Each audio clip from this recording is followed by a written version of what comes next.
Subscribe now and press the bell icon. Never miss an update. વાસ્તુશાસ્ત્ર છે શું sir આપણા મતે?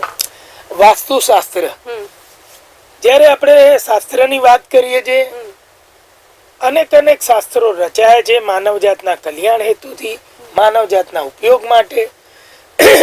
આવું જ એક કંઈક અદ્ભુત વાસ્તુશાસ્ત્ર એક રચાયેલું છે.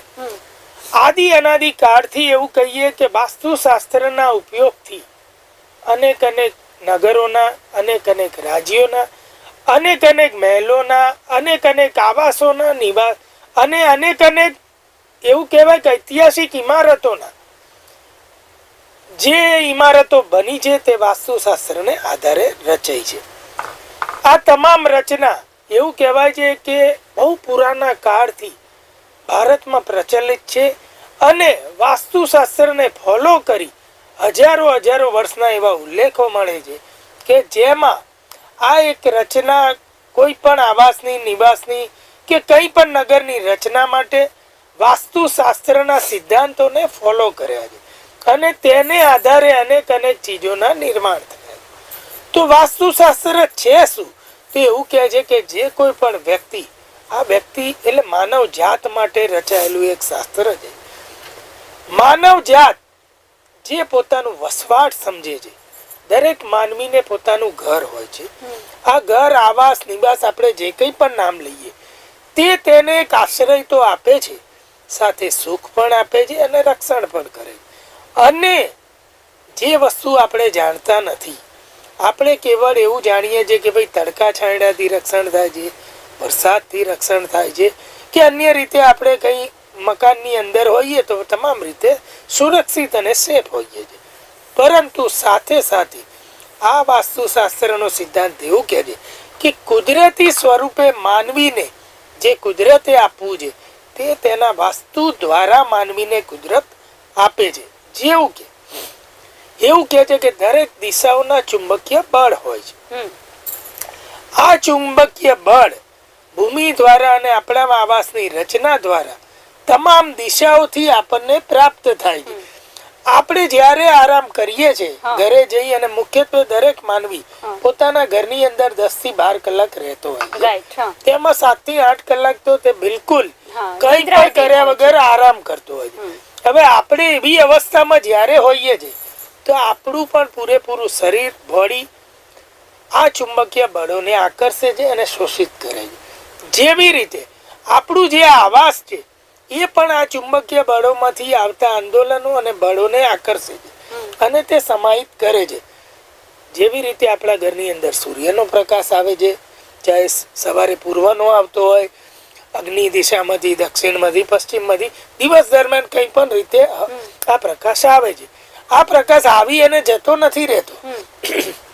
સૂર્ય તેનો નિત્યક્રમ કરે છે, પરંતુ આ પ્રકાશ આપણા ઘરની અંદર શોષિત થાય છે અને તે આપણને મળે છે ને આપણને ઉર્જા આપે છે, ચાહે આપણે સૂર્યપ્રકાશમાં બેઠા હોઈએ કે ના બેઠા હોઈએ. આવા પ્રકારના એક આવાસની રચના કરવી કે આ સૂર્યનો પ્રકાશ જે ખરેખર એવું કહેવાય કે સૂર્ય જીવનદાતા ગ્રહ, એનાથી જ આ જગતને એનર્જી મળી છે અને જગત ચલાયમાન છે. તો આવી જ એનર્જી સૂર્યના જે કણના આપણે અંશ છીએ, આ એનર્જીની આપણને જરૂર છે, કારણ કે તેમાંથી જ આપણે બનેલા છીએ, તેના અણુ કે પરમાણુમાંથી. હવે એ જ આપણને જરૂર છે, તો એ આપણને નૈસર્ગિક કુદરતી રીતે મળે તેના માટે એક આવાસની સુંદર રચના કરવી. બીજું, ધારો કે આપણો દેશ છે, તેમાં હવાઓની કોઈ દિશા હોય છે. એવું કહેવાય કે ઋતુઓની હવા પણ અલગ દિશાની હોય છે. જેમ આપણે જૂના પુરાણા કાળથી માનીએ નૈઋત્ય ઈશાનના પવનો ભારતમાં આવે છે. એટલે ઈશાન થી આવે ત્યારે ઠંડી લાવે, નૈઋત્ય થી આવે ત્યારે ચોમાસું લાવે. બાળકો અભ્યાસમાં પણ ભણે છે, પરંતુ જીવનમાં નથી લગાવતા. તો જ્યારે આપણા વાસ્તુશાસ્ત્રી એવું કહે છે કે જે રચયિતા છે તે ગ્રંથમાં એવું લખે છે કે ભાઈ એ જીવનમાં લગાવો. આ જાણવાની બરોબર છે, પરંતુ તે જીવનમાં લગાવવાની વાત કે આ હવા અને પવનો એ પણ આપણને ઘણું બધું આપી જાય છે. ઘરમાં ઘણી વાર આપણે કોઈ જાતે અનુભવ કરીએ, કોઈ બંધિયાર જગ્યાએ બેસીએ છીએ તો આપણને કકડામણ કે ગુંગળામણ થાય. તો કેવળ ઓક્સિજનની જરૂર નથી, એની સાથે એક અલગ પ્રકારના તત્વની જરૂર. એટલે તો આપણે આ વાયુ આપનાર દેવને પણ આપણે પૂછીએ છીએ, જેને આપણે કહીએ છીએ વાયુદેવ.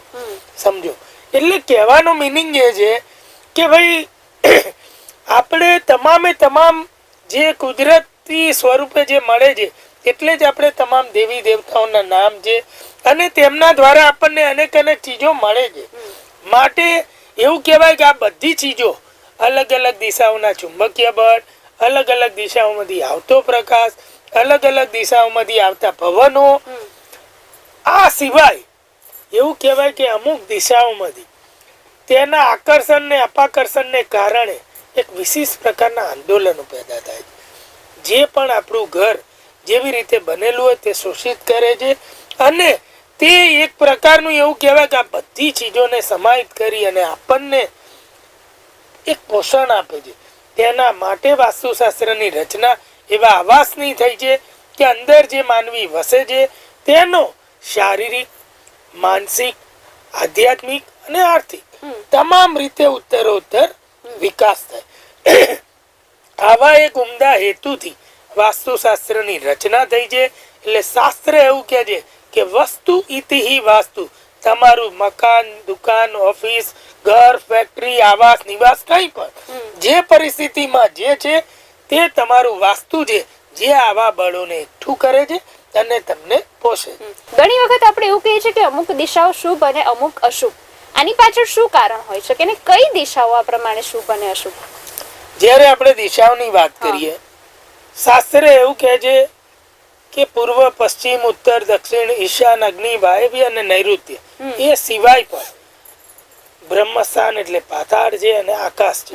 આ 10 દિશાઓની આપણા શાસ્ત્રમાં વાત છે.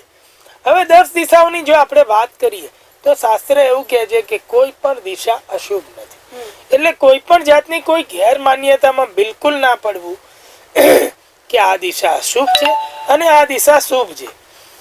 પહેલામાં પહેલી વાત એ છે કે દરેક દિશાઓથી આપણને કંઈ ને કંઈ મળે છે. જેવી રીતે આપણે આપણા આપણને શરીરનું કોઈ અંગ નકામું નથી, તેવું આ દિશાઓ પણ એવું કહેવાય પ્રકૃતિના અંગ છે. શાસ્ત્ર તેને પ્રકૃતિના અંગ સમાન જોવે છે. એટલે શાસ્ત્ર એવું માને છે કે કોઈ અંગ ઈશ્વરે ક્યાંય નકામું આપ્યું નથી. બરાબર છે. હવે ચોક્કસ જો આપણે પણ આને આવી રીતે જોવાનું હોય, આપણા ઘર એવું કહેવાય છે કે પૃથ્વીનો છેડો આપણું ઘર છે. એ ઘરની અંદર પણ જેટલું ઘર હોય, નાનું હોય, મોટું હોય, મધ્યમ હોય, કંઈ પણ, પરંતુ તેમાં પણ ઈશ્વરે એવું નથી કર્યું કે એક દિશા ઓછી આપી. પ્રકૃતિ હંમેશા તમામ ને તમામ ચીજ આપે છે. જે રીતે ઈશ્વરે તમામ માનવીને એક સરખા બનાવે, એવું નથી કર્યું કે ભાઈ આ વિશેષ માનવી છે એને એક હાથ વધારે આપો, એક ચીજ વધારે આપો. બિલકુલ એવું નથી કર્યું. ઈશ્વરે સમાન કર્યું. એવી રીતે પ્રકૃતિ આપણને બધું સમાન રીતે આપે છે. જો સૂર્યને પૂર્વના દેવ કહીએ, ઈષ્ટ કહીએ આપણા, તો હું કે આ બંને બેઠા હશો કે કોઈ પણ, તમામને સૂર્ય એક સરખો આપે છે. બરોબર છે. એટલે પ્રકૃતિ પણ આપણને બધું એક સરખું આપે છે. તો બસ આ પ્રકૃતિ જોડે જે લેવાનું છે એ આ દિશાઓથી લેવાનું. તો આપણે કોઈને કોઈ દિશાને લોકો અશુભ માને, આપણે એક આવી માન્યતા ઊભી કરેલી. એવું કહેવાય કે બહારના શાસ્ત્રોના વધારે જ્ઞાન અને આપણા શાસ્ત્રનું અધકચરું જ્ઞાન, જેના કારણે આવી માન્યતાઓ ઊભી થઈ છે. અશુભ નથી. હા, દરેક દિશાની એવું કહેવાય કે કામ કરવાની આગવી શક્તિ હોય. દરેક દિશાઓનું બળ અલગ હોય. કોઈ દિશા શાંત હોય તો કોઈ દિશા ઉગ્ર હોય, કોઈ દિશા શીતળ હોય તો કોઈ દિશા ઉષ્ણ હોય. આ બધું બની શકે છે. સમજો, જેવી રીતે કે આપણા ઘરમાં 4 વ્યક્તિ હોય, ચારેયના સ્વભાવ અલગ હોઈ શકે, એવું દિશાઓના પણ સ્વભાવ અલગ છે. દિશા સ્વામી દેવોના સ્વભાવ પણ અલગ છે.